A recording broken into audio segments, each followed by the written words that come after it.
Concern वहाँ पे जाता है कि वो आपको परेशान कर रही है वाइब्रेशंस या नहीं, या वाइब्रेशन मैनेजेबल है या नहीं। तो भाई इसमें जो वाइब्रेशन है ना वो काफी ज्यादा मैनेजेबल है। इफ अगर आप हाईवे पे ना 80 पे क्रूज करोगे ना, आपको फील तक नहीं होगा हम्म। कि इसके बाइक के अंदर कोई वाइब्रेशन है। आप 90 95 100 जाओगे तो फुट पैक्स पे आपको थोड़ा थोड़ा फील होना स्टार्ट होगा, बजीनेस, कि हाँ इस बाइक में वाइब्रेशन है। और अबव 100 आपको हैंडल बार्स पे फील होना स्टार्ट होगा। बट भाई मैं उसको ना ऐसा नहीं बोलूंगा कि इसमें बहुत ही गंदी वाइब्रेशन है जितना लोग बाग बोल रहे हैं। आई डोंट नो, मैंने काफी सारी वीडियोस भी देखी है उसमें वो कैसे बोल रहे हैं वाइब्रेशन है। बट अगर आप ना उसको एकदम काम तरीके से बाइक को चलाओगे ना तो मेरे को तो लगता नहीं कि आपको ना वो कोई प्रॉब्लम देगी वाइब्रेशन में। और this is my genuine feedback. हाँ, ये कोई पेड वीडियो नहीं है। हाँ। Next question is from Ashutosh Mishra. Did you face right side pulling issues? Other are facing it. So I think we have already answered it. या भाई अभी तक तो ना मेरे को कोई ऐसा हुआ नहीं ही है। और इसमें ना लाइक मैंने आपको ना रिप्लाई भी दिया था तो कुछ बंदों ने बोला कि आप ना लेफ्ट साइड की तरफ टिल्ट हो गए थे, जिसकी वजह से बाइक राइट साइड की तरफ नहीं जा रही थी, वो कैंसिल ऑफ हो जा रहा था। तो मैं ना उसके पास ना मेरा भी एक ना वैलिड रीजन है। मेरे पीछे जब मैं वीडियो शूट कर रहा था क्रूज कंट्रोल वाली, मेरे पीछे पिलियन बैठा हुआ था। तो जब मैं लेफ्ट साइड की तरफ टिल्ट हुआ तो मेरा पिलियन राइट साइड की तरफ टिल्ट था, फॉर द रिकॉर्ड कि बाइक का मीटर रिकॉर्ड करना है और उसका रोड पे कि कैसा, रोड प्रेजेंस भी हाँ रिकॉर्ड करनी है। सारी चीजें। तो मैं तो ये बोलूंगा ही नहीं कि भाई मैं हम्म। उसके कैंसिल आउट करने के चक्कर में, क्योंकि मेरा पिलियन राइट साइड की तरफ था, मैं थोड़ा लेफ्ट साइड की तरफ हो गया रिकॉर्डिंग के लिए, तो एक तरीके से बाइक स्टेबल ही थी। तो यार मेरे को तो अभी तक फील नहीं हुआ। पर हाँ, आप ये काफी सारे क्वेश्चंस आए हैं तो मैं एक सेपरेटली जाके वीडियो बनाऊंगा। और इफ अगर मेरे को वो पुलिंग इशू आता है तो I definitely let you know कि हाँ मेरे को भाई ये पुलिंग इशू आया है। ऐसी कोई बात नहीं है कि हाँ भाई कि मैं तारीफ कर रहा हूँ, आएगा तो मैं जरूर बताऊंगा। Next was from blah blah. Why was the bike in the opposite lane in the start? So I can answer that question. So basically अभी जो दिल्ली देहरादून एक्सप्रेस वे है वो वर्क इन प्रोग्रेस है। तो वहाँ पे अभी राइट और लेफ्ट लेन में मतलब बिल्कुल ऐसे नहीं चल रहे हैं। तो आप अगर अपनी इधर लेन में भी हैं तो वहाँ पे आपको दोनों साइड से आते जाते वाहन दिख सकते हैं। तो दैट्स द ओनली रीजन। मैं अपनी ठीक ही हाँ लेन में था, हाँ बट उधर से व्हीकल अपोजिट डायरेक्शन में आ रहे थे। हाँ, दैट्स बट वर्क इन वो हाँ प्रोग्रेस, वो हाँ अभी एक वर्क साइड इन चल रहा है। प्रोग्रेस का है। Next is from Rik Mondal. Different modes पे बाइक कैसा फील होती है इन टर्म्स ऑफ पावर? इसका फर्स्ट मोड आता है अर्बन। अर्बन पे ये बेसिकली जो अर्बन मोड बनाया गया है वो सिर्फ सिटी के लिए बनाया गया है। बाइक उसमें थोड़ी कम पावर प्रोड्यूस करती है, एक बोलते हैं ना मिनिमल पावर प्रोड्यूस करती है जो आपको सिटी के लिए चाहिए होती है। कोई एग्रेसिवनेस नहीं है, कोई कुछ नहीं है। फिर दूसरा मोड आता है रेन। रेन और अर्बन मोड को आप सेम समझ सकते हो, बट रेन में क्या होता है पीछे का टायर का जो ट्रैक्शन कंट्रोल होता है वो और ज्यादा इंक्रीज हो जाता है कि बाइक स्लिप ना हो। फिर आता है इसमें दो मोड जो जिन्हें मैं बीस्ट बोलना चाहूंगा, एक टूर और दूसरा रैली। रैली। हाँ, टूर और रैली मोड में बाइक टॉप एंड पावर तो सेम निकालती है, बट जो पावर की जो सॉरी जो बाइक की पावर है ना वो इतनी इंक्रीज हो जाती है, उसका पिकअप इतना इंक्रीज हो जाता है, उसमें एक रश फील होता है। आप अगर लाइक फर्स्ट गियर में लगाओगे और उसको जैसे आप थ्रोटल दोगे बाइक आपको ऐसा पुल करके लेके जाएगी, तो वो रश फील होता है उसमें। टूर मोड बेसिकली बनाया गया है आपके लॉन्ग डिस्टेंस अगर आप हाईवे पे जा रहे हो।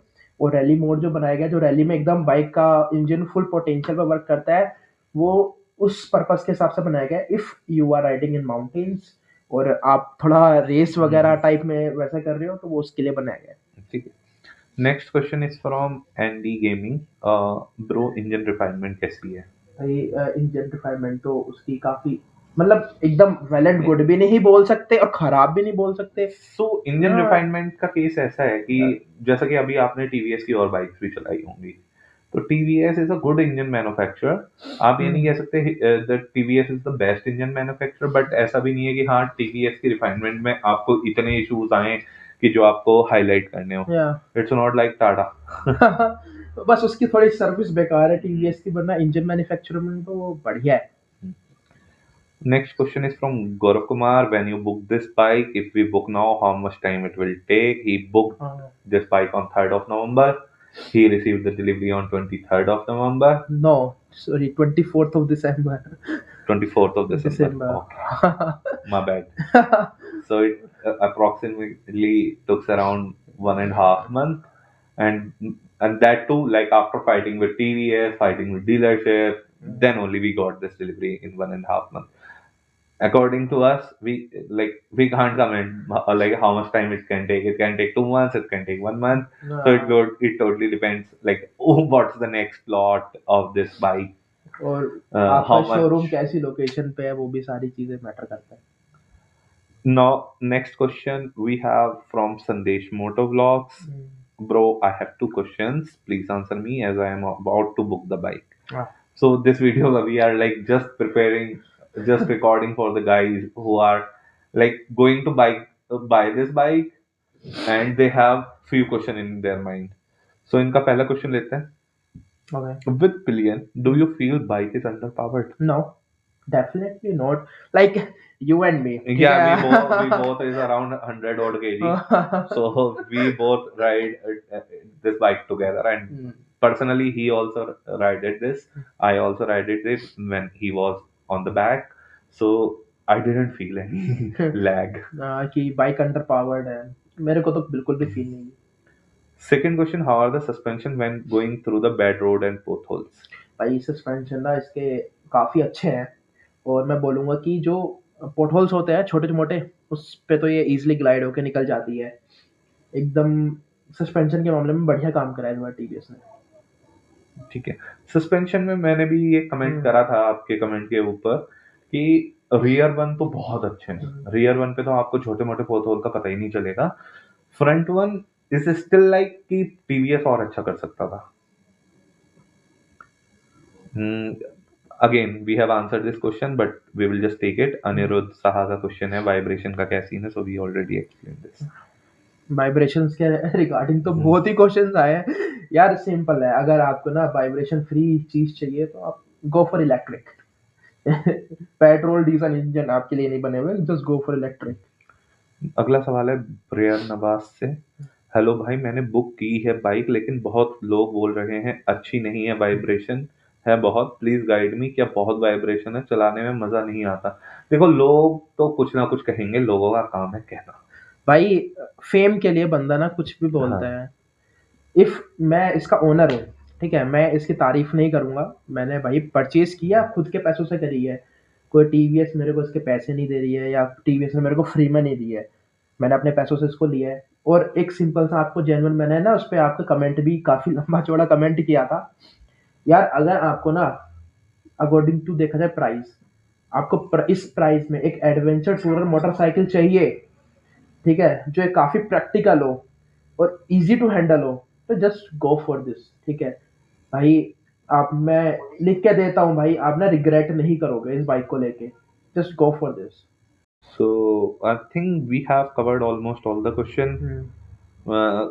Just wanted to take another question, like is this the road to Gaurikund? On the video we have done on the off-road and the Off-road, hill trails. So there are a lot of roads nearby Dehradun which looks like a Gaurikund road. So there are few roads, and actually we were at the old Masuri road. Kimadi road, हाँ, Kimadi road. Mussoorie road, हाँ. Yeah. So basically Mussoorie जाने का पहले रास्ता वही था. And even if you sometime visit Dehradun, go there, Masuri by the old Masuri road. You will feel the beauty of the nature. Okay, thanks. So we have this for today. Thanks Abhay for joining me today. Thanks to you No also. worries. We'll be there anytime. And going forward, please give us suggestion like what kind of content you guys want in terms of Apache RTX 300. We will also came up with the Himalayan versus Apache within a single video. We will try to have both of the bikes with us. We can just do some of the test, and we can, like, as a genuine rider, I can ride that bike for 10 kilometers, then Apache, then I can just share my genuine feedback around the first mileage test that we did. That was around ये bike कितना कम mileage दे सकती है एक natural practical condition में. अभी हम एक और माइलेज टेस्ट का प्लान कर रहे हैं. उसमें हम सारी ना फेवरेबल कंडीशन रखेंगे. लोगों को ना इसी चक्कर से थोड़ा मिसअंडरस्टैंडिंग हो गई है हाँ, कि हमने इसका हायर माइलेज निकाला, बट नहीं, वो वो उसका सबसे कम कम माइलेज माइलेज निकाला था। था हमने अभी। तो अभी हम एक वीडियो करेंगे जिसमें कि हम इसको लाइक 60-70 पे क्रूज पे डालेंगे, और कोई भी थ्रोटल ऐसे नहीं करेंगे। हाँ कि तो वो सारी चीजें करके हम एक इसका ना बिल्कुल प्रॉपर ऐसा माइलेज टेस्ट करेंगे कि अगर एक नॉर्मल तरीके से इस बाइक को चलाता है, कि वो 100 के ऊपर नहीं बता रहा है, 60-70 की स्पीड है, एक नॉर्मल हाईवे पे उसकी रनिंग है 80%, 20% सिटी के अंदर है, तो उस केस में हम आपको एक बार फिर से माइलेज बताएंगे।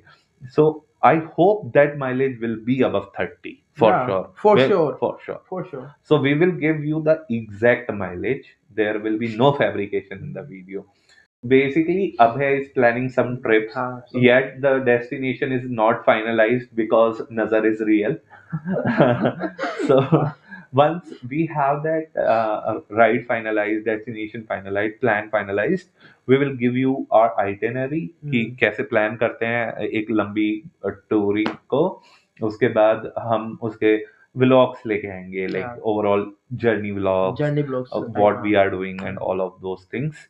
And if anyone of you wants to join us or go with us, you are happy to, more than happy. We are more than happy to welcome you. Okay, thank you so much. Thank you so much.